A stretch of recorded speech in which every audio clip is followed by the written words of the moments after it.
Tell me about yourself, अपने बारे में बताइए। आपकी कमजोरी क्या है, आपकी ताकत क्या है, आपने ये जॉब क्यों सेलेक्ट किया, इस जॉब को सेलेक्ट करने में आपके ग्रेजुएशन या आपके कोर्स और जॉब के बीच में इतने साल का गैप क्यों है। इसके अलावा हम आपको ही क्यों हायर करें, आपको ही क्यों चुने इस जॉब के लिए, अगर ये जॉब नहीं तो फिर आप क्या करिएगा। ऐसे कुछ ऐसे सवाल हैं जिस सवालों के बारे में जानते हर कोई है, हर स्टूडेंट जानता है कि ये सवाल ऐसे हैं जो किसी भी इंटरव्यू में पूछे जा सकते हैं, लेकिन इसका जवाब क्या देना है वो आपको बेहतर वही बता सकता है जिसने खुद इंटरव्यू दिया हो और इंटरव्यू लिया हो। तो मैं अपने अनुभव के आधार पर आपको बताने वाली हूँ इंटरव्यू में पूछे जाने वाले 10 ऐसे सवाल जिन सवालों को हर इंटरव्यू में जरूर पूछा जाता है, लेकिन जवाब देने का क्या सही तरीका होता है वो बहुत कम लोगों को पता होता है। हेलो स्टूडेंट्स, रचनास क्रिएशन कच्ची से कलम तक में आप सबका स्वागत है। मैं हूं रचना और आज का सेशन है सभी के लिए बहुत ही इंपॉर्टेंट, चाहे वो किसी भी तरह के एग्जाम की तैयारी कर रहे हो, किसी भी तरह के एग्जाम की तैयारी में आज नहीं तो कल इंटरव्यू को फेस करना ही करना है। और ये जो इंटरव्यू से रिलेटेड क्वेश्चन है ये हर तरह के जॉब इंटरव्यू, चाहे आप यूपीएससी दे रहे हो, पीसीएस दे रहे हो, बैंकिंग दे रहे हो, जॉब इंटरव्यू दे रहे हो, किसी भी तरह के इंटरव्यू में ये 10 क्वेश्चन जरूर पूछे जाते हैं। तो आप इन 10 क्वेश्चन के साथ साथ इनका आंसर देने का तरीका पूरा जरूर देखिएगा। तो चलिए शुरू करते हैं। सबसे पहला क्वेश्चन अपने बारे में बताना है। Tell me about yourself. ये बहुत ही बेसिक क्वेश्चन है, लेकिन इसमें गलतियां क्या होती हैं वो मैं पहले बताती हूँ। जैसे ही इंटरव्यू बोर्ड में आपसे सवाल पूछा जाता है टेल मी अबाउट योरसेल्फ, अपने बारे में कुछ बताइए, तो सबसे पहले तो आप उन चीजों को बताना शुरू कर देते हैं जो ऑलरेडी आपके सीवी में, आपके फाइल में मेंशन की हुई है। यानी कि आपका डेट ऑफ बर्थ, आपकी एजुकेशन, आपने कहाँ से क्या पढ़ाई की, ये सारी डिटेल आप देने लगते हैं। मैक्सिमम स्टूडेंट्स यही करते हैं, ऑलमोस्ट 80% स्टूडेंट्स का आंसर उसी डायरेक्शन में चला जाता है, लेकिन ये डायरेक्शन जो है ना ये गलत है। अब मैं बताती हूँ क्यों। अगर आप उन्हें वही डाटा रिप्रेजेंट करेंगे, वही आंसर बताएंगे जो ऑलरेडी उनके सामने पड़ी हुई फाइल में, आपकी सीवी पे उन्होंने पढ़ लिया है, तो उनको बिल्कुल भी इंटरेस्ट नहीं होगा। जैसे कि अभी मैं आपको वही घिसी पिटी अगर बातें बताने लगूंगी तो शायद आप वीडियो को स्किप कर जाइएगा और किसी दूसरी वीडियो को सर्च करने लगिएगा। तो जो इंटरव्यू ले रहा है वो कुछ नया सुनना चाहता है, जो उसके पास है वो नहीं सुनना चाहते। तो आपको अपने बारे में, अपनी पर्सनालिटी के बारे में बताना है, ना कि आपके पूरे बैकग्राउंड के बारे में, आपके एजुकेशन के बारे में, बल्कि अपनी पर्सनालिटी के बारे में बताना। अब इसका कोई फिक्स आंसर नहीं होता है। हर स्टूडेंट की अपनी अपनी अलग अलग पर्सनालिटी होती है, तो इसका आंसर आप अपने अकॉर्डिंग ही निकालिएगा। इसका मैं कोई फिक्स आंसर आपको नहीं बता सकती हूँ। जैसे कि मुझसे अगर पूछा जाएगा टेल मी अबाउट योरसेल्फ, तो मैं अपने बारे में बताऊंगी I am just like my name.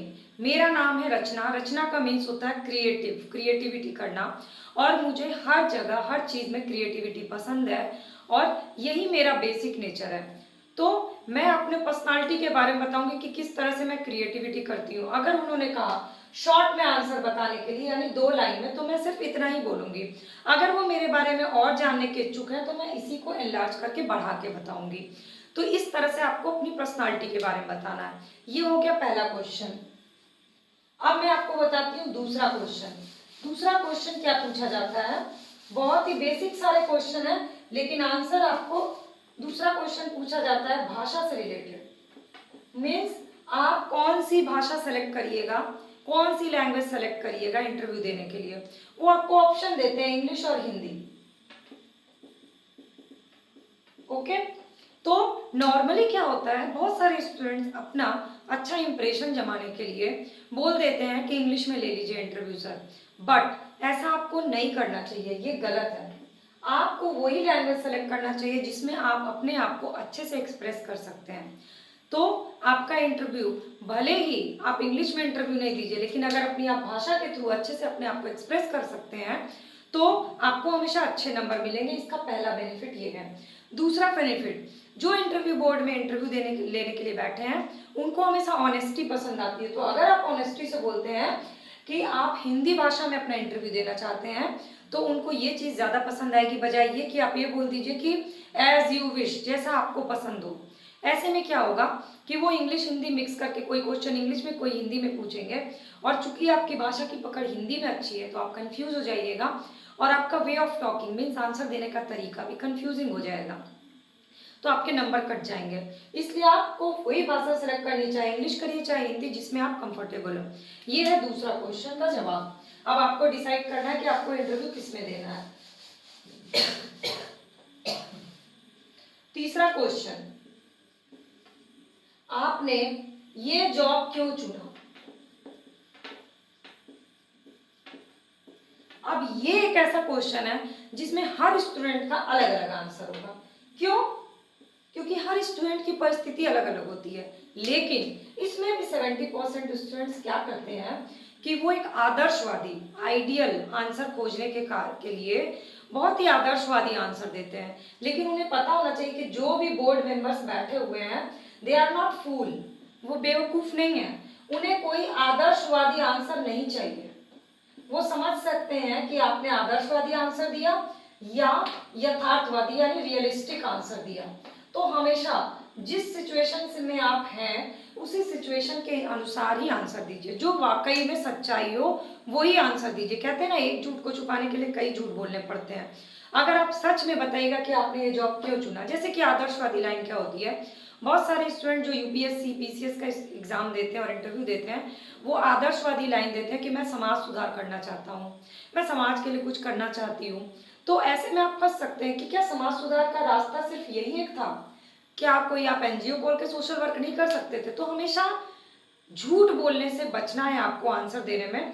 आपको यथार्थवादी यानी रियलिस्टिक आंसर क्या था कि आपने ये जॉब क्यों चुना, वो आप भी जानते होंगे, वो ही आंसर फॉर्मेट करना है, वो ही आंसर देना है। बनावटी आंसर नहीं देना है कि आपने ये जॉब क्यों चुना, इस जॉब के लिए एग्जाम क्यों दिया। ये बात को हमेशा ध्यान रखना है। ये हो गया आपका तीसरा क्वेश्चन।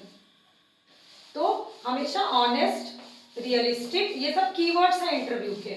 मैंने ऑनेस्टी बता दी, रियलिस्टिक चीजें क्या होती है वो बता दी। अब चौथा क्वेश्चन कि हम आपको हायर क्यों करें, आपको क्यों चुने। मेरे एक इंटरव्यू में मुझसे ये क्वेश्चन पूछा गया था कि हम आपको हायर क्यों करें, आप में ऐसा अलग क्या है। नॉर्मली क्या होता है, ऐसे क्वेश्चन के आंसर में हम बनी बनाई रटी रटाई चीज़ों को आंसर दे देते हैं। जैसे मैं कॉन्फिडेंट हूँ, मैं लेबोरियस हूँ, मैं बहुत मुझ में बहुत आत्मविश्वास है, मैं बहुत मेहनत कर सकती हूँ, मुझे कुछ करने का जज्बा।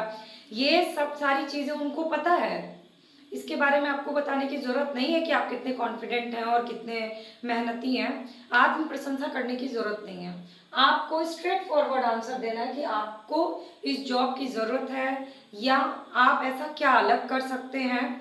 तो मैंने जो इंटरव्यू दिया था वो जर्नलिज्म का इंटरव्यू था। तो जर्नलिज्म के इंटरव्यू में खास चीज़ होती है कि आपको स्ट्रेट फॉरवर्ड आंसर देना होता है और थोड़ा स्टाइलिश तरीके से देना होता है। हर इंटरव्यू में ऐसा नहीं चलता है। तो मैंने उसी तरीके से उनको आंसर दिया था। तो आपको जिस तरह के जॉब इंटरव्यू की आप तैयारी कर रहे हैं, मैं बता देती हूँ आपको कि मैंने आंसर क्या दिया था। जिस समय मैंने इंटरव्यू दिया था उस समय मोबाइल नया नया आया था और मैंने मोबाइल में एक जोक पढ़ा था कि बहुत सारे तारे दिखाए गए थे और नीचे स्क्रॉल करने पे लिखा था दिन में तारे दिखा दिए ना। मुझे अचानक से यही मैसेज स्ट्राइक किया और मैंने रिप्लाई दिया। उन लोगों को एक कॉपी पेन दिया और बहुत सारे स्टार मैंने उसमें बना दिए और बोर्ड से मैंने पूछा कि सर कितने स्टार्स हैं इसमें। तो अलग अलग बोर्ड मेंबर्स ने अलग अलग काउंटिंग, किसी ने 13 बोला, किसी ने 14 बोला। तो मैंने मुस्कुरा के आंसर दिया कि सर दिन में तारे गिनवा दिए ना। इतना ही बोला था क्योंकि मैंने जर्नलिज्म का इंटरव्यू दिया था तो उसमें इसी तरह की बातें की जाती हैं, कॉन्फिडेंस के साथ की जाती हैं। तो मैंने ये दिया था आंसर और उन लोगों को काफ़ी पसंद आया था क्योंकि मैंने किसी ईगो के साथ नहीं, मुस्कुरा के ये बातें बोली थी कि दिन में तारे गिनवा दिए ना। तो आपको भी आपके जॉब इंटरव्यू के अकॉर्डिंग बताना है कि आपको ये जॉब के लिए क्यों चुना जाए। अब अगला क्वेश्चन, पांचवा क्वेश्चन कि आपके एग्जाम मतलब एजुकेशन और जॉब के बीच में इतने साल का गैप क्यों है। अब इसमें भी बहुत सारे लोग बहुत सारे आंसर बनाते हैं, जबकि इसमें भी आपको क्या लेना है, ट्रुथ का सहारा लेना है। जो सच्चाई है, आप उस समय उस दौरान कोई और काम कर रहे थे, आप वो बताइए। उस दौरान आपके माइंड में नहीं था कि मुझे ये प्रिपरेशन करनी है, किसी और से प्रभावित होकर आपने ये प्रिपरेशन शुरू की, वो बता सकते हैं। घर की फैमिली की सर्कमस्टांसेस ऐसी नहीं थी कि मैं कोई तैयारी करूँ, ये भी बता सकते हैं। मतलब पर्सनल रीजन भी दे सकते हैं, प्रोफेशनल रीजन भी दे सकते हैं, और लेकिन जो भी रीजन हो रियलिस्टिक रीजन हो। इसलिए हमेशा इसका आंसर आपका क्या होगा, एजुकेशन और जॉब के बीच में इतने साल का गैप क्या था, जो सच्चाई है आपको वही बतानी है, लेकिन बहुत प्रॉपर तरीके से बतानी है, कम शब्दों में। अब चलते हैं अगले क्वेश्चन की तरफ से। ये सारे टॉप 10 क्वेश्चन बता रही हूँ जो किसी भी एग्जाम में पूछे जा सकते हैं, किसी भी इंटरव्यू में। और अभी तक आप मेरी इंटरव्यू की ये वीडियो देख रहे हैं तो प्लीज लाइक बटन को प्रेस करिए। कमेंट सेक्शन में अपने इंटरव्यू रिलेटेड क्या आपको डाउट्स हैं वो कमेंट्स करके बताइए। और इंटरव्यू से जुड़े और वीडियो या तैयारी से जुड़ी और वीडियोस फ्री ऑफ कॉस्ट देखना चाहते हैं तो चैनल के सब्सक्राइब बटन को क्लिक कर लीजिए, फ्री ऑफ कॉस्ट सारी वीडियो अपडेट आपको मिलेगी। तो टॉप 5 क्वेश्चन हो गए। अब चलिए हम लोग 6 क्वेश्चन करते हैं। छठा क्वेश्चन है, आपकी कमजोरी क्या है, यानी कि वीकनेस। तो ये वीकनेस बताते समय आपको सोचना है कि ऐसी वीकनेस बतानी है जिसमें आगे फर्दर आप कोई और क्वेश्चन में ना फंसे। ओके, जैसे कि बहुत लोग बोल देते हैं मैं एक्स्ट्रा इमोशनल हूँ, तो हमेशा किसी भी जॉब के लिए इमोशंस को साइड में रख के जॉब करना होता है। तो इमोशनल एस्पेक्ट आपको दिखाना ही नहीं है, आपको वो चीज़ें दिखानी है जो कहीं ना कहीं वीकनेस के साथ साथ आपकी स्ट्रेंथ भी बन सकती है। जैसे कि मेरी वीकनेस अगर मैं बताऊंगी तो मुझे किसी भी काम के लिए ना बोलना पसंद नहीं है। मुझे लगता है मुझे हर काम आना चाहिए, हर चीज़ को सीखना चाहिए, हर चीज़ को गहराई से जानना चाहिए, रिसर्च करना चाहिए, मेरी वीकनेस है। तो अब वो पूछेंगे इसमें आपकी वीकनेस क्या है, तो वीकनेस ये है कि मैं एक टॉपिक के पीछे अगर पड़ जाती हूँ, उस पर रिसर्च करने लगती हूँ, उस चक्कर में मेरा टाइम किल हो जाता है और दूसरा टॉपिक रह जाता है। लेकिन कहीं ना कहीं आपका पॉजिटिव चीज़ भी है कि किसी भी चीज़ को आप बिना रिसर्च किए कंप्लीट नहीं करते हैं। तो आप अपनी वीकनेस, मैं अपनी वीकनेस यही बताती हूँ जो सच्चाई है, आपको भी अपनी वीकनेस सच्चाई के साथ चुननी है कि मुझे किसी भी चीज़ पर रिसर्च करना और डीप में रिसर्च करना, पढ़ना करना, किसी भी काम में कि मुझे ये काम नहीं आता है, ये पसंद नहीं है। मुझे हर काम सीखना हो, सीखने का शौक है और उस चक्कर में कई बार मेरा टाइम किल हो जाता है, समय पर रिसर्च के कारण समय बच नहीं पाता है। ये हो गई मेरी वीकनेस। अब आप बताइए कि आपकी वीकनेस क्या है, इस पे सोचिए, काम करिए इस पे। अब चलते हैं 7वां क्वेश्चन, आपकी स्ट्रेंथ क्या है, मीन्स आपकी ताकत क्या है। अब ताकत भी आपकी ऐसी होनी चाहिए जिससे फर्दर क्वेश्चन ना बने। तो जैसे मैं अपनी ताकत बताती हूँ, बहुत ज्यादा टॉकेटिव होना,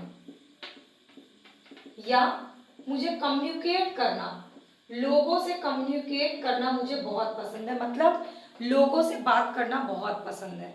मेरे एक इंटरव्यू में मुझसे क्वेश्चन पूछा गया था तो मैंने यही बताया था कि मुझे कम्युनिकेट करना पसंद है। तो मेरे बोर्ड मेंबर ने मुझसे पूछा कि कम्युनिकेशन किस तरह से आपकी ताकत हो सकती है।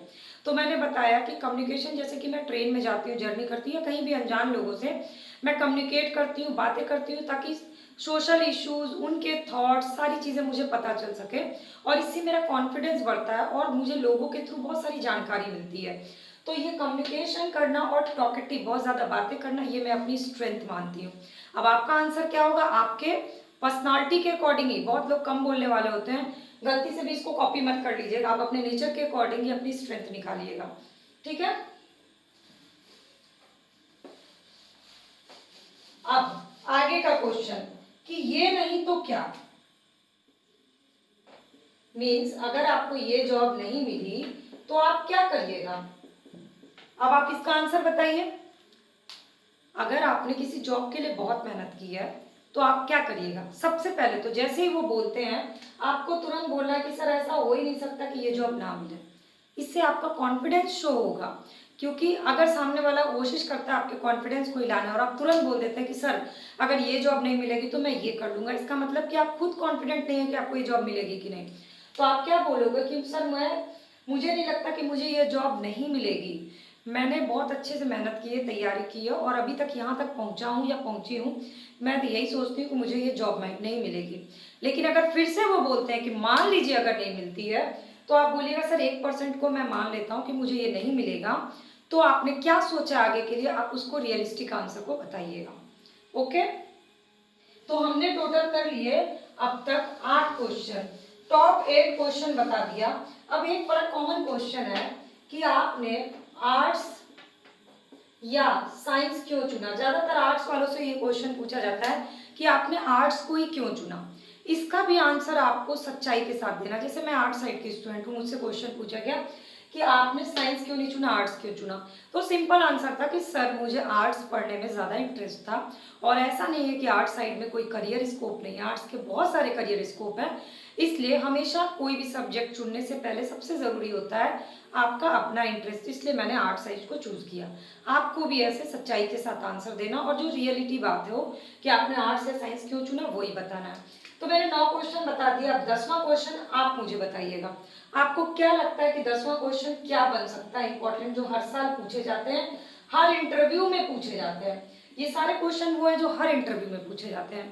तो 10वां क्वेश्चन मुझे कमेंट सेक्शन में कमेंट करके आप बताइए, उसका आंसर मैं आपको बताऊंगी। अगर आपको ये सारी चीजें अच्छी लगी होंगी, इंटरव्यू के क्वेश्चंस और आंसर देने का तरीका, तो प्लीज लाइक बटन को जरूर प्रेस करिएगा। कमेंट सेक्शन में कमेंट करके मुझे अपने क्वेश्चंस बताइएगा, और चैनल के सब्सक्राइब बटन को क्लिक कर लीजिएगा ताकि फ्री ऑफ कॉस्ट सारे वीडियो अपडेट आपको मिल जाए। और मेरे चैनल के प्लेलिस्ट पे जाइएगा, प्रिपरेशन से जुड़ी बहुत सारी वीडियो आपको मिल जाएगी, ऑलमोस्ट 100 वीडियोस आपके प्रिपरेशन से जुड़ी वीडियोस हैं वो आपको मिलेगी, तो प्लीज उसको विजिट जरूर करिएगा। थैंक्स फॉर वॉचिंग रचनास क्रिएशन, करची से कलम तक।